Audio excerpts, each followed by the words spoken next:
अगर आप एक शॉर्ट टर्म ट्रेडर हैं या फिर long term stock market investor, तो आज का वीडियो जरूर देखिएगा, क्योंकि आज के वीडियो हम टैक्सेशन और स्टॉक मार्केट के बारे में डिटेल में कवर करने वाले हैं। नमस्कार दोस्तों, मेरा नाम विपुल खंडेलवाल है। मैं क्वालिफाइड सीए, सीएस और सीएफपी हूं। तो चलिए शुरू करते हैं। सबसे पहले बात करते हैं इंट्राडे ट्रेडिंग। अब इंट्राडे ट्रेडिंग का मतलब होता है जहां पे आपने किसी स्टॉक को खरीदा और सेम डे ही सेल कर दिया, यानी कि उसकी डिलीवरी आपने नहीं ली। अब इसके अंदर जो भी आपने प्रॉफिट या लॉस कमाया वो बिजनेस इनकम के अंदर आता है, वो भी स्पेकुलेटिव बिजनेस के अंदर। यहाँ पे आप एज पर टैक्स लैब आपको अपना टैक्स पे करना पड़ेगा, और जो भी आपने लॉस किया है वो आप अगले 4 साल तक कैरी फॉरवर्ड कर सकते हैं।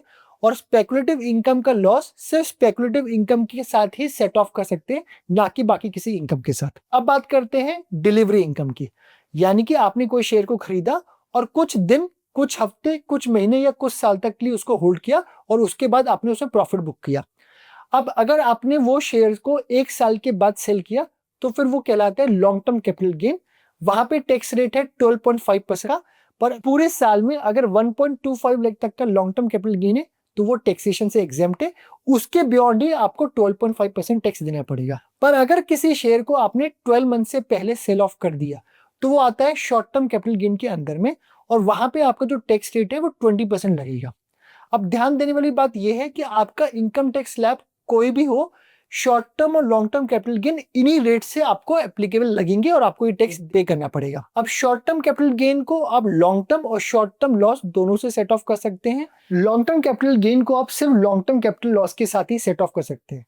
Both short term and long term को लॉसेस को सिर्फ 8 साल तक ही आप कैरी फॉरवर्ड कर सकते हैं और फ्यूचर के प्रॉफिट के साथ एडजस्ट कर सकते हैं। एक इंपॉर्टेंट बात ध्यान रखने वाली है, अगर शेयर डिलीवरी ट्रेडिंग आपका मेन बिजनेस है या आप बहुत ज्यादा फ्रीक्वेंट ट्रेडिंग करते हैं, तो शेयर ट्रेडिंग इनकम को आप कैपिटल गेन की जगह बिजनेस इनकम की तरह भी दिखा सकते हैं और उससे रिलेटेड एक्सपेंसेस को भी आप सेट ऑफ कर सकते हैं। तो चलिए अब बात करते हैं टैक्सेशन और डेरिवेटिव ट्रेडिंग। डेरिवेटिव ट्रेडिंग यानी कि trading of future and options. इन दोनों ही केस में जो भी आपका प्रॉफिट एंड लॉस है वो बिजनेस इनकम के अंदर आता है, और यहाँ पे बिजनेस इनकम स्पेकुलेटिव नहीं, नॉन स्पेकुलेटिव बिजनेस इनकम मानी जाती है। यानी कि यहाँ से अगर आपको कोई लॉस हुआ है तो आप दूसरी बिजनेस इनकम से भी सेट ऑफ कर सकते हैं, और जो लॉसेस हैं वो 8 साल तक कैरी फॉरवर्ड कर सकते हैं। डेरिवेटिव इनकम की टैक्सेशन को लेके और भी एस्पेक्ट्स हैं, जैसे कि टर्नओवर का कैलकुलेशन करना, प्रिजम्पटिव टैक्सेशन, ऑडिट, उसको हम कवर करेंगे एक डिटेल वीडियो में। यहाँ पे भी टैक्सेशन रेट आपका नॉर्मल टैक्स स्लैब की तरह लगेगा, तो जो भी आपका टैक्स ब्रैकेट है उसके हिसाब से आपको टैक्स पे करना पड़ेगा। अब बात करते हैं derivative trading on commodities market या करेंसीज मार्केट। अब एमसीएक्स से एनसीडीएक्स में आप कोई ट्रेडिंग करते हैं तो उससे भी जो आपको प्रॉफिट एंड लॉस होता है वो बिजनेस इनकम में ही आता है, वो भी नॉन स्पेकुलेटिव बिजनेस इनकम में ही आता है।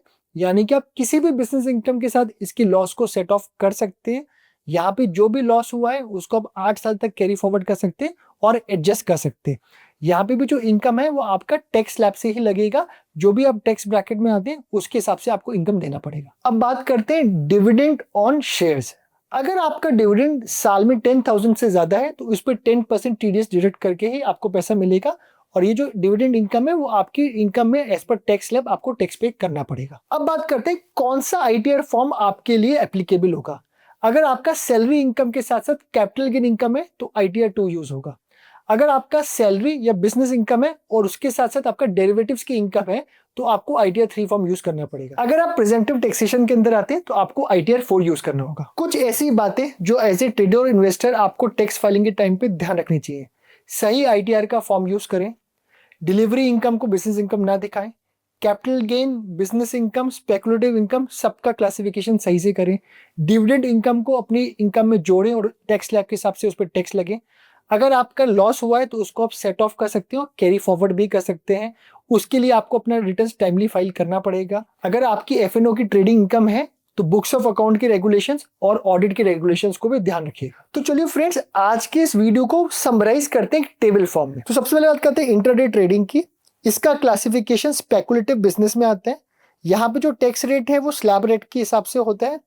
इसका जो लॉस है वो स्पेकुलेटिव गेन के साथ ही सिर्फ सेट ऑफ कर सकते हैं, और जो लॉस है वो सिर्फ 4 साल तक ही कैरी फॉरवर्ड हो सकता है। एफएनओ ट्रेडिंग, ये नॉन स्पेकुलेटिव बिजनेस इनकम में आता है। यहाँ पे भी tax rate as per slab rate होता है। इसको आप किसी भी बिजनेस इनकम के साथ सेट ऑफ कर सकते हैं और जो लॉस है उसको सिर्फ 8 साल तक ही कैरी फॉरवर्ड कर सकते हैं। अब बात करते हैं डिलीवरी इनकम की लॉन्ग टर्म, यानी कि जो आपने 1 साल के बाद सेल किया हो।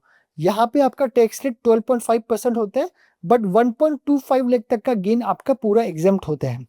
यहाँ पे जो लॉस है वो आप सिर्फ लॉन्ग टर्म कैपिटल गेन के साथ ही सेट ऑफ कर सकते हैं और 8 साल तक आप कैरी फॉरवर्ड कर सकते हैं। अब बात करते हैं शॉर्ट टर्म ट्रेडिंग इनकम की, यानी कि जो शेयर्स आपने 1 साल से पहले बेच दी हो।